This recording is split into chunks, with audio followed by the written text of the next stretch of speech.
तो ये खिला खिला चावलों वाला अंडा यखनी पुलाव बनाने के लिए आपको अलग से यखनी बनाने की बिल्कुल ज़रूरत नहीं है। एक पॉट में ये रेसिपी बना के तैयार करेंगे और इतना खुशबूदार और मज़ेदार बन के तैयार होता है कि लगेगा ही नहीं कि ये चिकन पुलाव नहीं है बल्कि अंडा पुलाव है। तो रेसिपी को एंड तक देखिएगा और इसको ट्राई कीजिएगा, मुझे उम्मीद है आप लोग को बहुत पसंद आएगी। तो अस्सलाम वालेकुम एवरीवन, कैसे हैं आप सब लोग। मैं नाज़िया एंड वेलकम टू जायका मज़ेदार। तो जैसे कि मैंने कहा इसमें यखनी अलग से बनाने की ज़रूरत नहीं है, तो सीधे पुलाव बनाना शुरू करते हैं। तो पैन के अंदर मैंने देखें यहाँ पे तेल डाल दिया है, 1/3 कप के करीब ये तेल था। जब ये हल्का सा गर्म हो गया तो मैंने इसमें एक मीडियम साइज़ की प्याज को बारीक स्लाइस करके डाल दिया है। इसको हम सुनहरा कर लेंगे मीडियम फ्लेम पे। प्याज पे देखें अच्छा सुनहरा रंग आ गया है, तो इसको निकाल के मैं एक प्लेट में अलग रख लूँगी। स्पाइरल नेट की मदद से निकाल दिया इसको, तो तेल भी इसका एक्स्ट्रा निकल जाएगा। और अब बचे हुए तेल के अंदर मैं यहाँ पे अंडे फ्राई कर रही हूँ। मैंने यहाँ 5 अंडे लिए थे जिसको मैंने 10 मिनट के लिए बॉईल कर लिया था। फिर इसमें ना मैंने कट लगा दिए ताकि जब मैं इसको फ्राई करूँ, जब ये मसाले में पकेंगे ना तो थोड़ा सा फ्लेवर अंडों के अंदर चला जाएगा, तो अंडे फीके फीके नहीं लगेंगे। साथ ही साथ मैंने 2 आलू लिए थे, उसको मैंने मीडियम पीसेस में कट करके डाल दिया है। इसको भी मैं अंडों के साथ फ्राई कर लूँगी। अंडे और आलू फ्राई करना बिल्कुल ऑप्शनल है, आप चाहें तो ये स्टेप बिल्कुल ही अवॉइड कर सकते हैं। और करेंगे तो ये कि अंडों का कलर अच्छा आ जाता है, आलू पे सुनहरा रंग अच्छा आ जाता है और आलू फ्राई करने से उसका फ्लेवर भी बढ़ जाता है। तो यहाँ पे मैंने 6 से 7 मिनट के लिए दोनों चीज़ों को अच्छे से फ्राई कर लिया था। देखें अच्छा सा गोल्डन कलर आ गया है अंडों पे भी और आलू पे भी, तो इसको भी निकाल के प्लेट में अलग रख लेंगे। बचे हुए तेल के अंदर मैंने यहाँ पे थोड़े से खड़े मसाले डालें, जीरा, लौंग, हरी इलायची, काले मिर्च, बादियान का फूल है, जवित्री, दालचीनी और तेज़पात। ये सारे मसाले डाल के तेल में आपने इसको बस 30 to 40 सेकेंड्स के लिए फ्राई करना है। और जब मसालों का हल्का सा रंग चेंज होना शुरू हो जाएगा, फिर इसमें हम डाल देंगे लहसुन अदरक का पेस्ट। फ्लेम को लो रखिएगा ताकि मसाले जले नहीं, क्योंकि जले हुए मसालों का ना फिर फ्लेवर ख़राब हो जाता है। मैंने लहसुन अदरक को जो ना तकरीबन 1 मिनट के लिए फ्राई करा था, ये इसका भी रंग चेंज हो गया है। फिर इसमें मैंने एक टमाटर को काट के डाला है, इसके बीज निकाल दिए थे टमाटर के, और हरी मिर्चें डाल दी हैं। हरी मिर्च आप अपने टेस्ट के हिसाब से कम बढ़ती कर सकते हैं। इस पुलाव में लाल मिर्च नहीं जाती है, तो हरी मिर्च से ही सारा फ्लेवर आता है। मैंने यहाँ पे तकरीबन 6 से 7 हरी मिर्च डालनी थी और मैंने दोनों चीज़ों को हल्के से मिक्स किया है। कढ़ाई का टेम्परेचर थोड़ा सा कम हो गया क्योंकि टमाटर में भी थोड़ा पानी होता है। मैंने गैस को बंद कर दिया। फिर मैंने इसमें डाल दिया दही। 2 टेबलस्पून दही को मैंने अच्छे से फेंट लिया था, थोड़ा सा पानी डाल दिया था ताकि दही जो है ना जल्दी रूम टेम्परेचर पे आ जाएगा। और दही में पानी होता है तो दही फटता नहीं है तेल में जाकर। मैंने अच्छे से दही को मिक्स कर लिया मसाले के साथ और इसको बस 1 मिनट के लिए फ्राई किया है।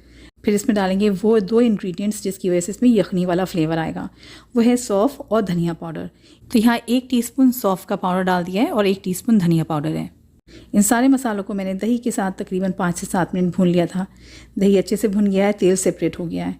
इस पॉइंट पे इसमें हम डाल देंगे प्याज जो हमने फ्राई करके रखी थी। सारी नहीं डालेंगे, आधी डाल रही हूँ, बाकी हम ऊपर गार्निशिंग में इस्तेमाल करेंगे। साथ में आलू भी डाल दिए हैं क्योंकि आलू को जो है ना अभी हमें मसाले में कम से कम 50% कुक करना है चावल डालने से पहले। और नमक डाल दिया है मैंने यहाँ 2 टीस्पून। ये नमक मैंने मसाले के हिसाब से चावल के हिसाब से डाला है, बाकी आखिर में चख लेंगे, अगर कम लगेगा तो एडजस्ट कर लेंगे। इन सारी चीज़ों को मैंने मज़ीद 1 से 2 मिनट के लिए मीडियम फ्लेम पर भून लिया था। फ्रेंड्स, अगर आपको रेसिपी थोड़ी भी पसंद आ रही है तो प्लीज़ इसको लाइक, शेयर और चैनल को सब्सक्राइब ज़रूर कर दीजिएगा। और आप ये रेसिपी किस शहर से, किस कंट्री से देख रहे हैं मुझे कमेंट सेक्शन में ज़रूर बताएं ताकि मैं आपका शुक्रिया कर सकूँ। मसाला बहुत अच्छे से भुन चुका है, बहुत ही अच्छी इसमें से खुशबू आ रही है।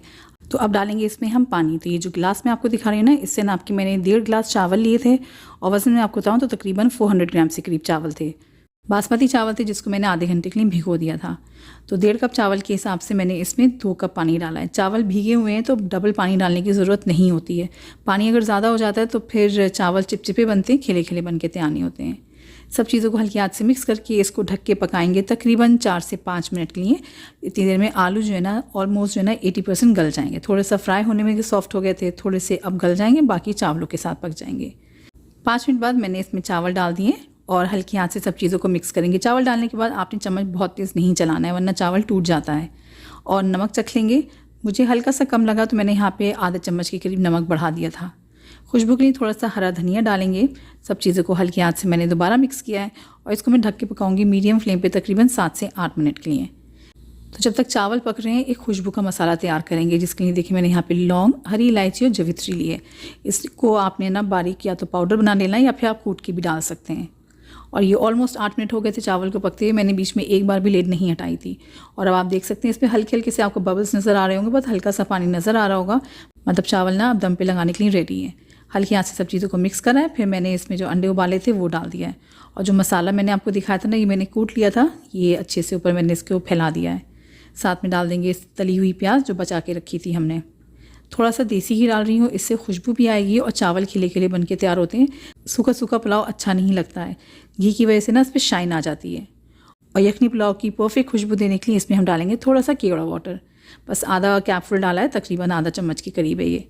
फिर लिड पे कपड़ा लगा के इसको हम हल्की आंच पे तकरीबन 7 से 8 मिनट के लिए पकाएंगे।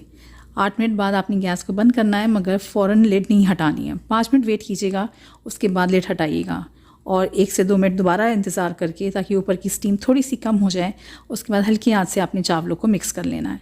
और इतना खुशबूदार पुलाव बन के तैयार हुआ था कि लग ही नहीं रहा था कि ये चिकन पुलाव घर में नहीं बना है, अंडे का पुलाव बना है। तो रेसिपी ट्राई करें, मुझे उम्मीद है आप लोग को बहुत पसंद आएगी।